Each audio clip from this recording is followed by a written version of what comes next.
intervention. So intervention here could be, it's a verbal argument between two people and it's getting heated. If it's a verbal argument and you work with two dominant from here, then maybe you'll come this way, you divide both of them so that you can talk to both of them. Divide and conquer. If it's become more combative than that and this person is getting aggressive or attacking, then you need to intervene. It makes no fucking sense to make your presence known when you intervene. So I wouldn't come up to you guys and go, lads, let's talk about it. Because the attention could be directed at you and you've lost your best tactic, surprise. Right? So you would enter from the flank. So in this case, if they're having some kind of human interaction and I need to intercede, if he was extremely aggressive or I needed to come into a colleague, my entry into coming into him from here would be to either run in and just right? Or I would run in and just blast his face out with a knee. I would take him down, what's called a mobility kill. If I destroy his mobility, he can't stand. He can't stand, he can't fucking fight. Right, so I put him down quickly. So the way I would come in from here would be from the flank. So I want you to just have this set up so that you can practice these two skills, right? But one guy here, the reality is this, when we take this into a simulation, this is heated, right? So there's verbal interaction. What the fuck are you going to do? How much are you going to do? It's this shit. What you're used to seeing on a Friday and Saturday night. You must plug that in. But for now you've got the skill. What you're going to do is literally approach from here and kick with your shin, just like a tie kick, here, into the side of the fibre structure. Make sure you hold the pad, right? First skill you're going to learn is just that here, just putting a shot in. And from there I just want you to take a step, grab this, and then drive this. You should keep the pad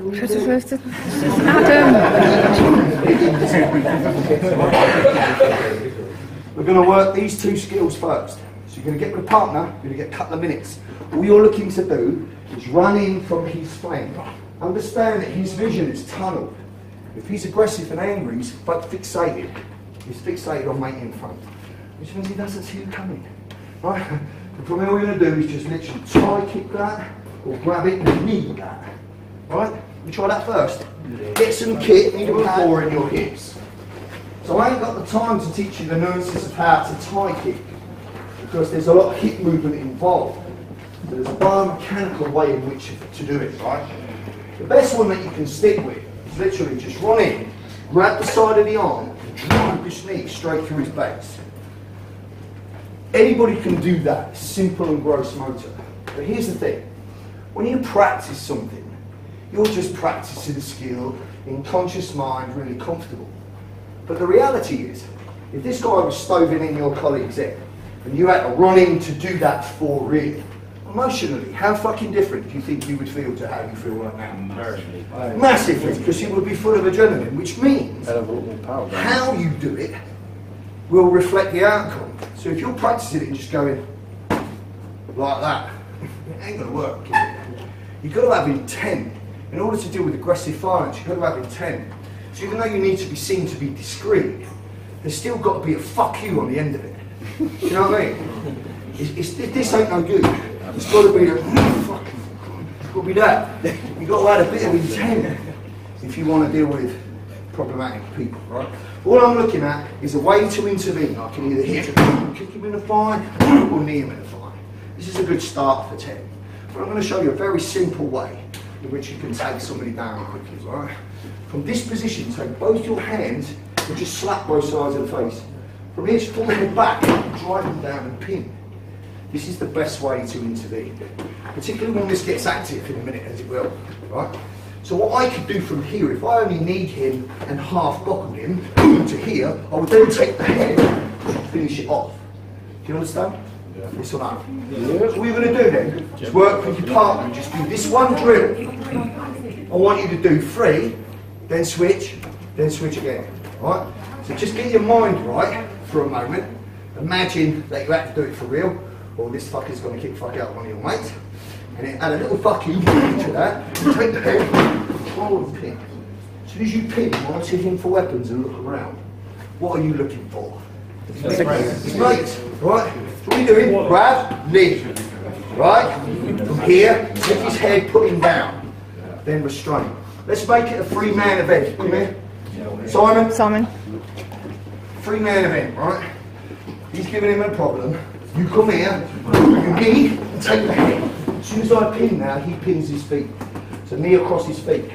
So knee right across it, 2-man restraint. Yeah? I just want you to practice that as a 3-man team. Can we get started? So I'm going to give you boxing gloves, right? Very first thing that I want you to learn is how to cover your nut. Learn how to cover your head so you don't get fucking knocked out, right?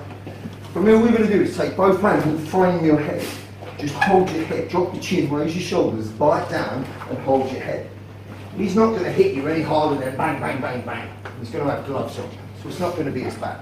But once it goes into a simulation, it needs to look realistic. In which case you could catch one on the chin, right?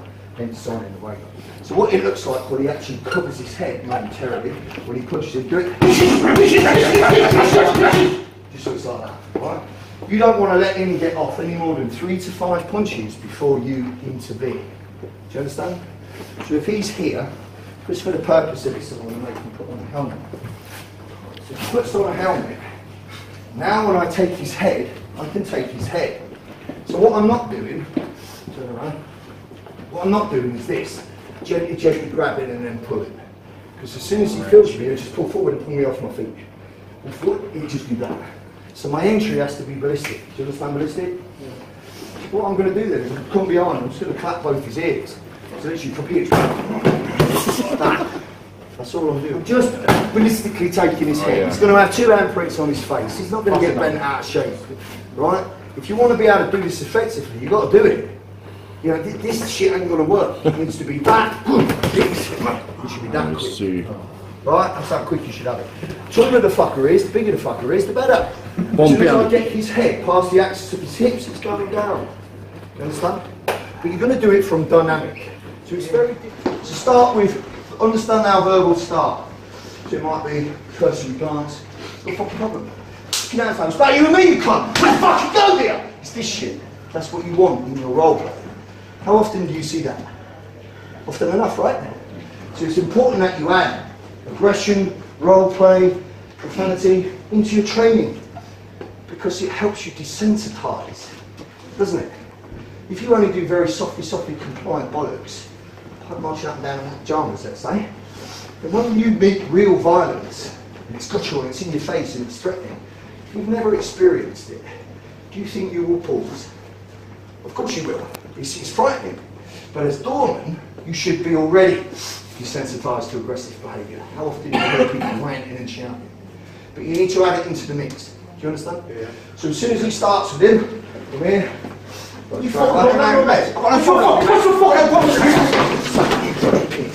straight and through. Right? We're going to do this situation as if it's your colleague. So from getting him down, you will pin him, and then you will both restrain him and bring him back up. Do you understand? Yes. Right. But if you are dealing with a patron, here's what can happen. You get 1 of 3 possible responses from the person who's assaulted. The first one is, at some point before I've intervened, he's hit him and he's down and he's unconscious. Now I control him and put him on the floor, but you've got an unconscious person here. Does that make sense? Yeah. So what you've got to do now is give first aid, make sure you create cordon, make sure he's safe. You should play that into the scenario. Another is, he just stands there shocked like a rabbit in the headlights, in which case you just move him on and talk into him. Or the third one is, as soon as you pull this fucker off him and put him down, he goes fucking apeshit. Absolutely apeshit. In which case your partner now has to restrain him, or you have to restrain him. Do you understand? Don't do this. I've got him under control, he's kicking him in, and he's, oh fuck it. You just took part in that man's beating. You understand? So I want you to play with the idea in the future of adding that kind of role play.